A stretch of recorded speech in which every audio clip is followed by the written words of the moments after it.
안녕하세요. 10년차 직장인 스윙 투자자입니다. 제 채널은 주식 투자자분들에게 다양한 주식 관련 사연을 소개해드리면서 주식 투자자의 공감과 때로는 경각심을 일깨워 주려고 하고 있습니다. 오늘은 너무나도 내공이 느껴지는 분의 요즘 유튜브 매체를 통해 폭발적으로 늘어나는 시황 전문가에 대한 소신 의견과 과거 테이퍼링 이후의 주가 흐름에 대한 이야기를 가지고 왔습니다. 오늘의 이야기가 조금 어렵더라도 제가 차트를 함께 영상에 첨부하였으니 이해하시기 편하실 겁니다.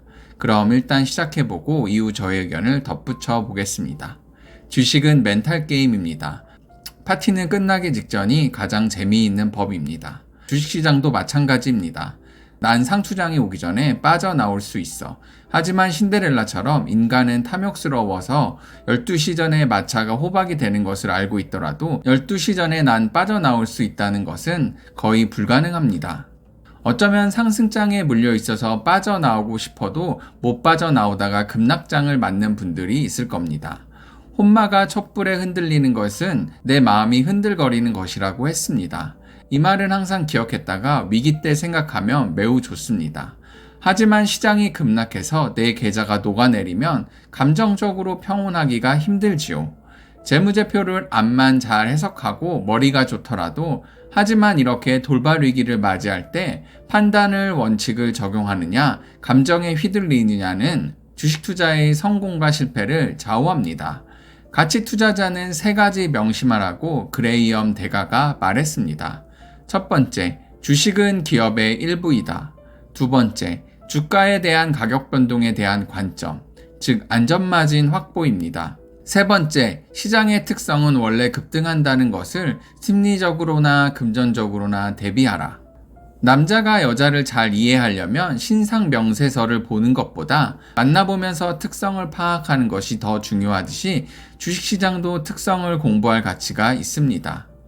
보통 사회에서 아프면 의사한테 가고 억울한 일이 있으면 변호사한테 가고 수학을 배우려면 학원을 가면 전문가들한테 도움을 받는 것이 10중에 8구는 상담료를 지불해도 그게 낫습니다.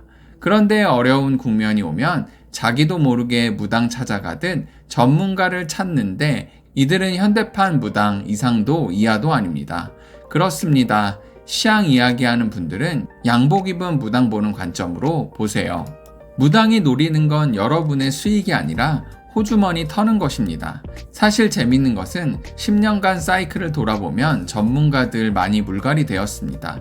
최근 김영땡 씨가 자기 2006년에 미 경제 위기 올 거라고 예측했는데 대세 상승해서 욕 많이 먹었다가 6개월 뒤에 맞았다고 했는데 사실 2008년 5월인가 미국이 금리 인하를 실시하고 코스피가 1900 가까이 오르자 시장의 상승 에너지를 축적했다고 마치 위기는 끝난 것 같은 뉘앙스로 말한 기록이 있습니다. 아시다시피 5개월 뒤에 리먼 사태가 왔습니다. 또 다른 시황 전문가 샤프 XX라는 분은 1500이 깨지니 거의 몰빵 수준으로 집중 투자를 조언했다가 무려 900이 깨지는 시장을 마주하였지요. 또 한 분이 있는데 누구라고는 말 못하고 2019년, 2000년, 2100년이 싸다고 하더만 1800 이하에서는 진짜 코빼기도 안 보이더군요. 이렇듯 시장 예측가의 말은 맞출 때도 있고 틀릴 때도 있습니다. 불안해서 삼땡땡TV 많이 듣지요. 저도 초반에는 최준표 대표 같은 분 나오길래 여기저기 추천했지만 갈수록 아니올 시다입니다. 이건 뭐 경제TV나 마찬가지입니다. 엄청난 전문가들이 나오니 신뢰가 팍팍 가지요. 그런데 그들은 기본적으로 미래를 예상해야 하는데 무당이 굿하는 거라고 보시면 됩니다. 그건 불가능한 영역입니다. 다만 기업의 적정 주가와 안전마진 간격은 우리가 할 수 있는 영역입니다. 그런데 그저 잿밥에만 관심이 많은 이 친구들은 그저 대중의 기호에 맞춰서 괜찮다고 웬만하면 긍정론을 제시하고 사회자들은 그저 속으로 샘을 달리하더라도 겉으로 공감하는 척하면서 위로를 하는 척하지만 집에서는 이런 위기일수록 시청자 수가 늘어나니 몰래 웃습니다. 긍정론을 제시하다가 계속 폭락하면 태세 전환하면서 내리는 이유를 아주 현미경같이 자세히 이야기해줍니다. 오히려 하락장의 용기를 줘야 할 전문가가 더 겁을 먹게 전문적 용어를 섞어가면서 만드는 것이 그들의 특성입니다. 하락장에 그들은 웬만하면 긍정적인 뷰를 합니다. 왜냐하면 계속 긍정론으로 하다가 보면 언젠간 시장이 오릅니다. 저도 그냥 예능같이 설렁설렁 듣긴 하지만 분명히 말하지만 그거 안 만들어도 도움이 안 됩니다. 그 친구들이 도움을 준다면 간단합니다. 자기가 최근에 사는 종목, 매수 단가, 매수 이유 이런 것을 집중적으로 물어봐야지 먼 시향 이야기만 주구장창 하는지. 아마 그 조건으로 전문가 출연시키면 나올 사람 거의 없을걸요? 채팅창에서 전문가가 못 맞췄네, 말 바꿨네 하면서 탓하는 군상들 보면 진짜 갑갑합니다. 분명히 내가 평가할 수 있는, 내가 자신있게 전략을 짤 수 있는 종목과 국면이 있으므로 시장이 어떻게 움직일지와 내 종목이 평가손에 관심 가지지 말고 내가 가진 종목의 내재 가치와 현재 가격이 저평가되었는지 아니면 더 매력적인 종목이 있는지 직접 살피는 것이 현명한 행동이지요. 그럼 이제 본론으로 들어가 테이퍼링 이슈로 과거 주식시장에 경험이 없던 분들에게 과거 30년간 테이퍼링 이후 주가 흐름을 미국과 한국으로 나눠서 살펴보고 틀릴망정 향후 전략도 같이 제시하겠습니다. 대개 전문가들은 금리 인상에도 시장이 죽는 것이 아니니 괜찮다는 뉘앙스가 많지만 더 길게 보면 아닐 때도 많습니다. 먼저 기준은 미국 금리로 하겠습니다. 차트를 보시면 먼저 87년 2월 첫 금리 인상 이후 89년 4월까지는 2년간 추가 상승을 했습니다. 94년 2월 첫 금리 인상 이후 그해 12월까지는 100포인트 오른 후 대세 하락하였습니다. 99년 6월 첫 금리 인상 이후 6개월 후 대세 하락하였습니다. 2004년 6월 첫 금리 인상 이후 3년간 대세 상승하였습니다.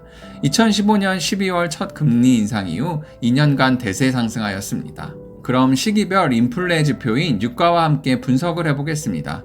97년 2월은 유가가 1974년부터 1980년 40불 오일쇼크 이후 20불 근처로 매우 싼 시점이었습니다. 대세 상승장 이상무였고요. 94년 2월은 과거 뉴스를 검색해서 읽어보시면 국내 인플레와 증시가열로 아주 긴축하고 난리가 났었습니다. 대세 상투였고요. 99년 6월 첫 금리 인상 이후 얼마 못 가 대세 하락했는데 이때는 2008년과 반대입니다. 2008년은 상반기 150불, 하반기 30불로 인플레와 디플레를 오고 갔는데 99년 6월, 99년 1월은 10불대로 디플레 우려가 나왔는데 다이렉트로 유가가 40불 근처까지 4배 오르는 엄청난 경제에 부담이 왔습니다. 이때는 대세 상투였고요. 2004년 6월은 첫 금리 인상 이후 3년간 주가가 대세 상승이었습니다. 유가가 계속 올랐지요. 2015년 12월은 첫 금리 인상 이후 2년간 주가가 대세 상승했습니다.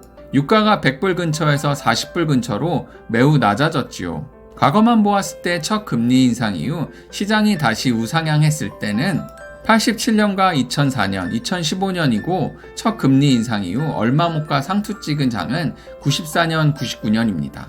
다시 분석해보면 금리 인상 후 우상향했던 87년, 2004년, 2015년은 유가가 40불에서 20불로 내린 87년, 2004년은 유가가 40불 미만, 2015년은 100불에서 40불로 내린 시점, 즉 인플레 우려가 전혀 없었고 반대로 금리 인상 후 상투 후 하락했던 94년, 99년은 부동산과 증시가열로 정부에서 연일 긴축, 즉 엄청난 인플레 시기로 1999년은 유가가 10불에서 40불대로 무려 400%나 유가가 오른 물가가 매우 불안한 시국이었습니다. 자, 이제 결론입니다. 그런데 여기서 잠깐, 시장이 이렇게 불안한데 과연 연말에 금리 인상할 수 있을까요? 시장이 이렇게 불안하면 아마 연기될 가능성이 높습니다. 유가가 급락하고 있기 때문이죠. 인플레 우려가 없다는 겁니다.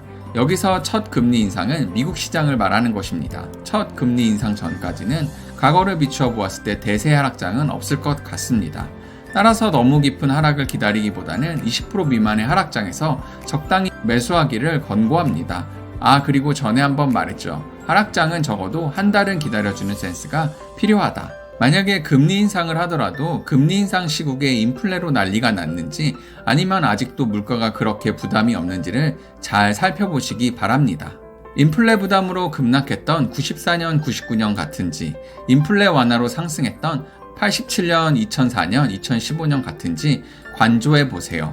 참고로 5번에 걸친 첫 금리 인상 이후 절호의 기회는 87년 7월부터 89년 4월 대세상투 맞이한 후 92년 8월까지 5년을 기다려야 했고 94년 2월부터 94년 11월 상투 이후 98년 6월까지는 4년을 기다려야 했고 99년 6월부터 2000년 초 상투 이후 2003년 3월까지 4년을 기다려야 했고 2004년 6월부터 2007년 7월 상투 이후 2008년 10월까지 4년을 기다려야 했고 2015년 12월부터 2017년 12월 상투 이후 2020년 3월까지 5년을 기다려야 했습니다.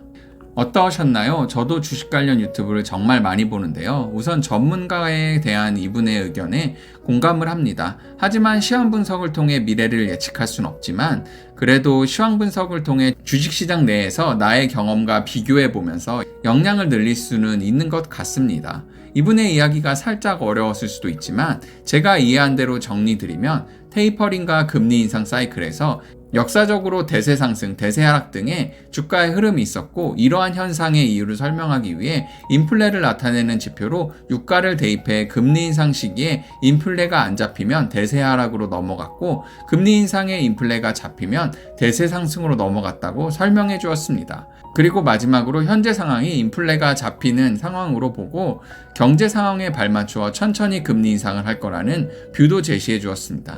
전 이분 의견에 많은 부분을 동의하지만 한 가지 딴지를 걸어본다면 전기차 친환경 에너지의 발달과 셰일가스의 발달로 늘어난 원유 생산량 등이 과거보다 유가가 가지는 인플레 지표 상관계수가 떨어질 수도 있다라는 관점을 제시하고 싶습니다. 하지만 너무나도 잘 설명해 주시는 이분의 이야기가 이해가 안 되신다면 여러 번 돌려보시더라도 이해하게 되시면 투자의 방향에 많은 도움이 될 것입니다.